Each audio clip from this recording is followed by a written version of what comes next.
चालू हो गया।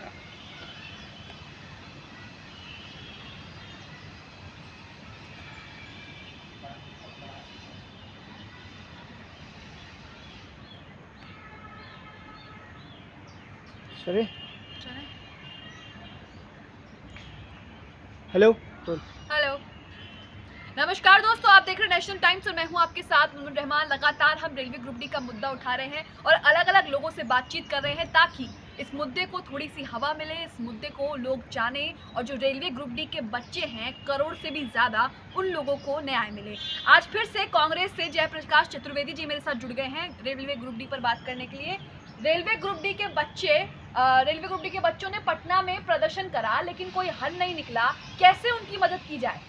देखिए, पटना और लखनऊ, पटना को छोड़ दें, लखनऊ की सरजमी पे और दिल्ली की सरजमी पे ये लोग आंदोलन चलावे, लेकिन संख्या बल इनका इतना ज्यादा होना चाहिए जिससे इस बेरहम सरकार की चुन हिल जा। उत्तर प्रदेश में विधानसभा चुनाव है, योगी आदित्यनाथ की ये सांसें अटकी हुई हैं। गृह मंत्री बोल करके आए हैं माननीय अमित शाह जी, वो कह रहे थे कि इतना बढ़िया है योगी जी की हुकूमत कि दूरबीन से भी ढूंढे अपराधी दिखाई नहीं दे रहे हैं, लेकिन इस अकल के अंधे और दिमाग के अंधे गृह मंत्री भारत सरकार अमित शाह को उन्हीं का मंत्री जो किसानों का हत्यारा है, बेरोजगार नौजवानों का हत्यारा है, टैनी अजय कुमार मिश्रा उर्फ टैनी, वो उनको मंच पे नहीं दिखाई दिया। इसलिए इनको प्रोटेस्ट जहां चुनाव हो रहा है भाजपा के खिलाफ और संघ परिवार के खिलाफ, इन लोगों को बिगुल फूकने की आवश्यकता है। हमारे माननीय राहुल गांधी जी और श्रीमती प्रियंका गांधी जी ने ये घोषणा किया हुआ है कि हम इस देश के बेरोजगार नौजवानों के साथ हैं, छात्रों के साथ हैं, महिलाओं के साथ हैं, और जो दबे कुचले किसान हैं हम इनके साथ हैं। हम इनका सहयोग करेंगे, लेकिन अगर हमारी सरकार बनती है इस देश में तो इनकी समस्या का लगभग समाधान हो जाएगा।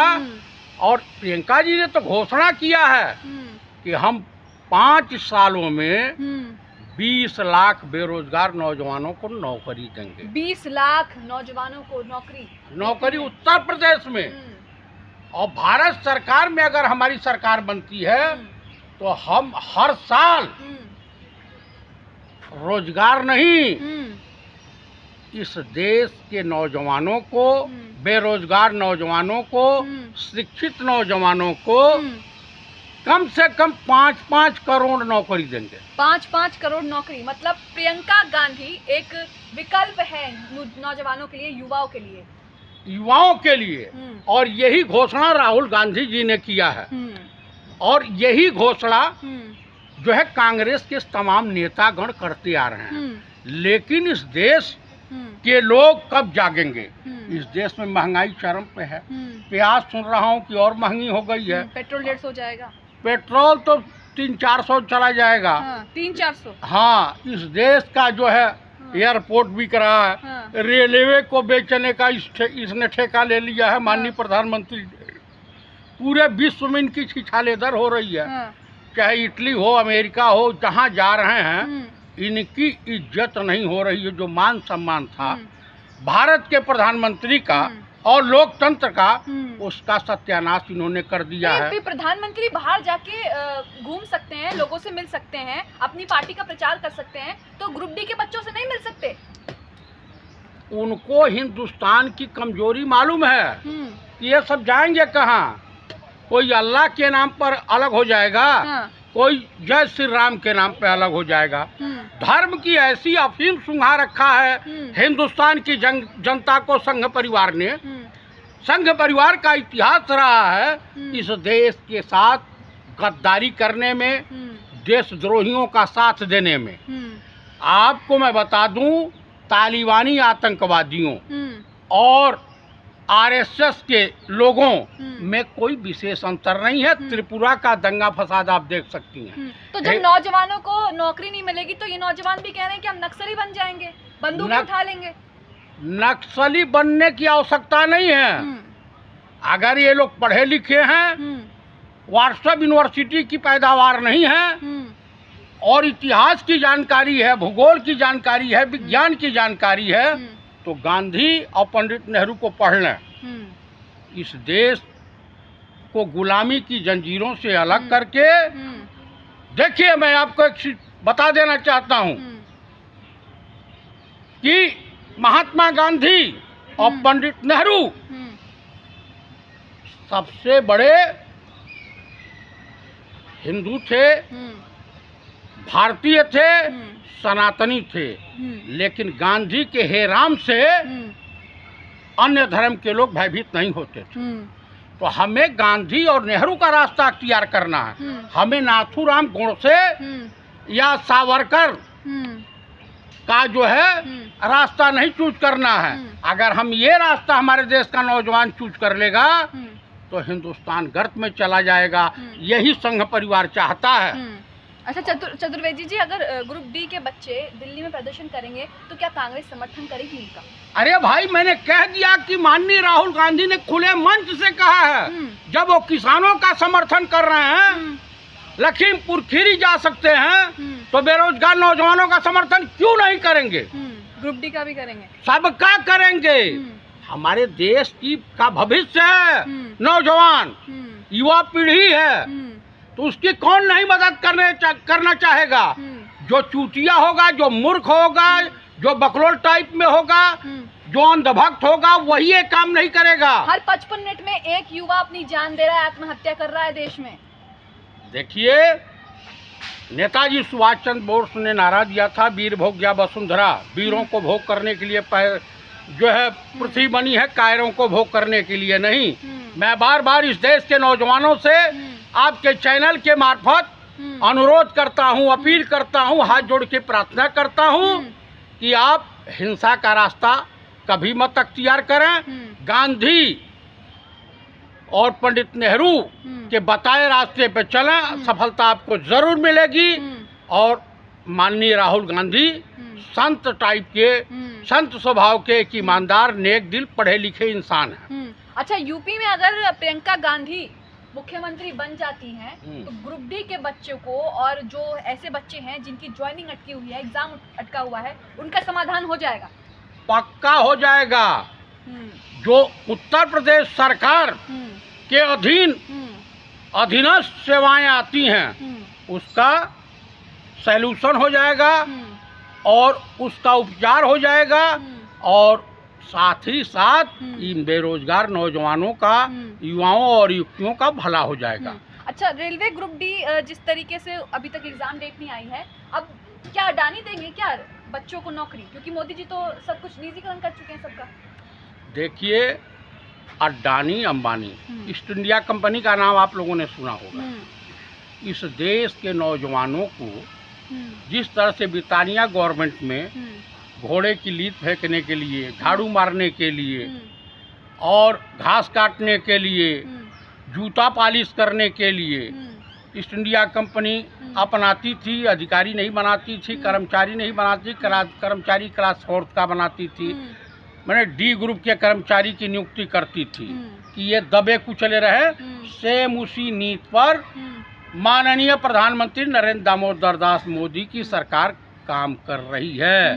तो हमें तो पहले इस गवर्नमेंटों को उखाड़ के फेंकना है जो देशद्रोही और देश हित में नहीं काम कर रही हैं, हमारे बेरोजगार नौजवानों के भविष्य के साथ खिलवाड़ कर रही हैं, छात्रों के भविष्य के साथ खिलवाड़ कर रही हैं, और जितनी सरकारी संपत्तियां हैं अडानी अंबानी के हवाले करके, अडानी अंबानी के चपरासी के तौर पर, कर्मचारी के तौर पर इस देश के प्रधानमंत्री काम कर रहे हैं और भाजपा सरकार काम कर रही है।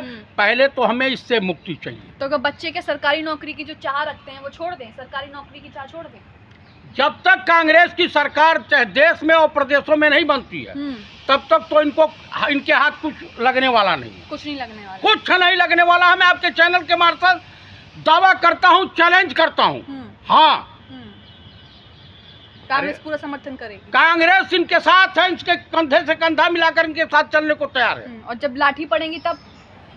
अरे भाई कांग्रेस आपका समर्थन करेगी ना। जब 7-8 किसानों को रौद दिया था तो प्रियंका गांधी उन किसानों के लिए जेल गई थी ना। अरेस्ट हुई थी, राहुल गांधी गए थे। चाहे हाथरस की लड़की के साथ जो कांड हुआ था उसमें राहुल गांधी को पुलिस वालों ने धक्का दे दिया था, अभद्रता की थी, तो वो अपने लिए तो नहीं गए थे, इस देश की जनता के लिए गए थे। तो इनके लिए भी वो आंदोलन में कूद जाएंगे, अपना समर्थन देंगे। हाँ, मतलब आने वाला अगर कांग्रेस आई तो इनको न्याय मिल जाएगा 101%।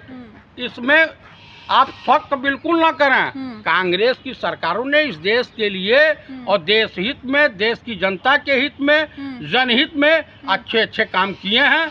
जनता को विश्वास करना पड़ेगा। आपने इनको 7 साल देख लिया, उत्तर प्रदेश में 4.5 साल की गवर्नमेंट देख ली, किस तरह से महिलाओं का चीरहरण होता है, किस तरह से लोगों की हत्याएं होती हैं, किस तरह से नौकरी मांगने वालों बेरोजगार नौजवानों के ऊपर पुलिस से जो है लाठी चार्ज करा करके तोड़ ताड़ के बाहर कर दिया जाता है। इस देश की जनता ने, उत्तर प्रदेश की जनता ने, हर जगह की जनता ने देख लिया है। तो इनसे पहले मुक्ति पाओ और उसके बाद जो है कांग्रेस की सरकार लाओ, आपका भला जरूर होगा। हाँ। अच्छा, मोदी जी तो कहते हैं कि पकोड़े तले युवा वो भी तो रोजगार है, पकोड़े तलने में क्या बुराई है? अच्छा बताइए, जो MBA किया होगा, इंजीनियरिंग किया होगा, डॉक्टरी किया होगा, LLB किया होगा, LLM किया होगा, वो पकोड़े तलेगा? आप बता दीजिए। जो जर्नलिज्म किया होगा वो पकोड़े तलेगा? पकोड़े तलने के लिए बना है?